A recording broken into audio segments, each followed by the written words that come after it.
Hi guys, welcome back to my channel. As you can see here, today we will talk about force field in molecular dynamics simulation and Monte Carlo simulation. Basically, in molecular simulation, we apply force field. If you have seen my previous tutorial, you can see in the geometry optimization tutorial that I have selected compass force field for the organic molecules. So what it is? Actually, in molecular simulation, we are interested in predicting how atoms and molecules move, interact, and organize themselves over time. Ideally, we would like to solve Schrodinger equation for every atom in the system because that would give some of the most accurate description of interatomic interaction. However, quantum mechanical calculations are computationally expensive. Even for systems containing few hundreds of atoms, ab initio methods quickly become impractical, especially when we want to simulate nanoseconds to microseconds of motion. There comes force field. So basically, force field is a mathematical model that describes how atoms interact with each other using empirical or semi-empirical equations. Instead of explicitly solving electronic structure equation, we approximate atomic interaction using predefined potential energy functions. It is usually used in molecular dynamics and Monte Carlo simulation, and uh, the purpose of force field is to calculate the potential energy of the system and to compute the forces acting on each other. Like if you have atomic structure, we see the potential energy and forces and enable time evolution of atoms in molecular simulation and particularly in molecular dynamics and Monte Carlo simulation. It also reduced using uses of force field also reduce the time, and it's very important because of force field we can simulate every large system on the order of like 10 to 4 to 10 to 6 atoms over a very um in a over a very long time scales that would be impossible for quantum methods alone. So, force field creates some quantum accuracy for massive gains in system size and simulation. So, let's talk about the classical components of the force field. Let me, yeah, it's better view now. You can see here.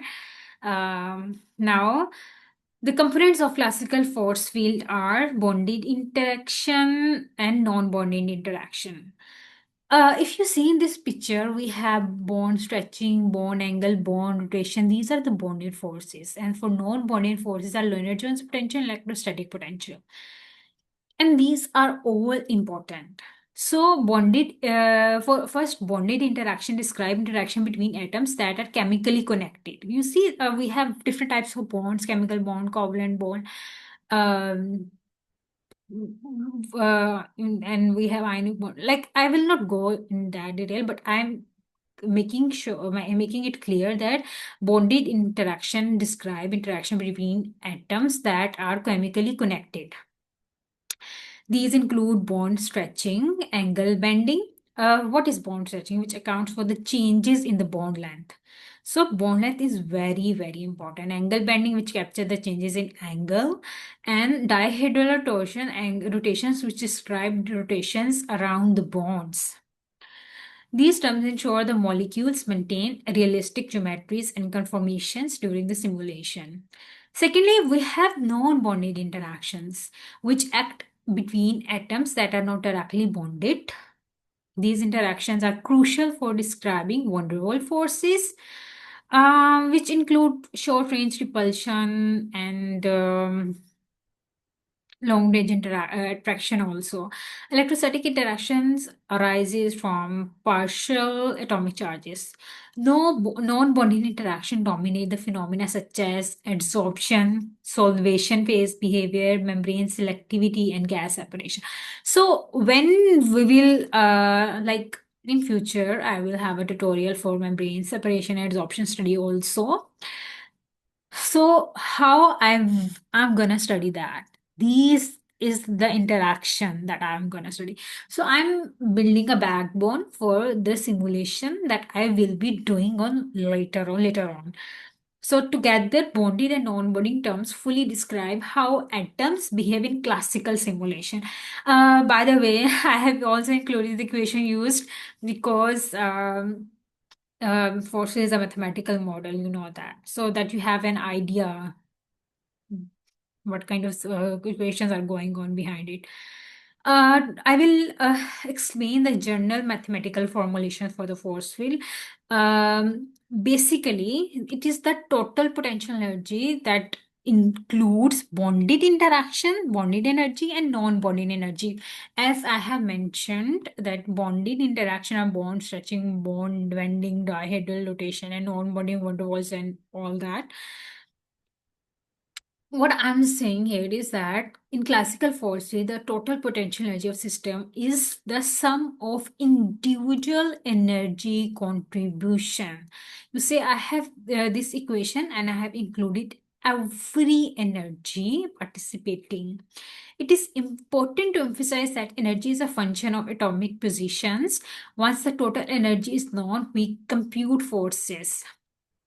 So the forces we use in Newton's second law of motion. We all know that molecular simulation follows Newton's law of motion as well, which allow us to propagate atomic motion in time during molecular dynamic simulation.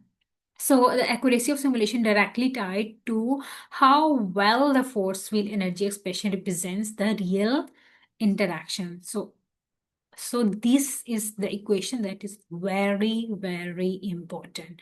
And Newton's law also hold importance for molecular dynamics simulation. Now we'll talk about the typical energy terms and the potential. Like I have in the previous slide, I was talking about the energy. So let's talk about in detail. Uh, like how energy term is typically modeled for bond stretching and bond angle bending. Most force will use harmonic potential, which assume that bond behave like spring near the equilibrium. This works well for small distortion that can but can fail for large deformations. For dihedral interactions, this is here. Periodic cosine functions are used. These capture rotational energy barriers and are essential for describing polymer flexibility, protein folding, and chain conformations. For van der Waals interactions, that is Leonard-Chor's potential, it includes short-range repulsions and long-range interactions, attractions. And for electrostatic interaction, we use Coulomb's law. I believe everybody has studied the Coulomb's law, the charges and distance that it is inversely proportional to the charge to the distance between charges and directly to the charges.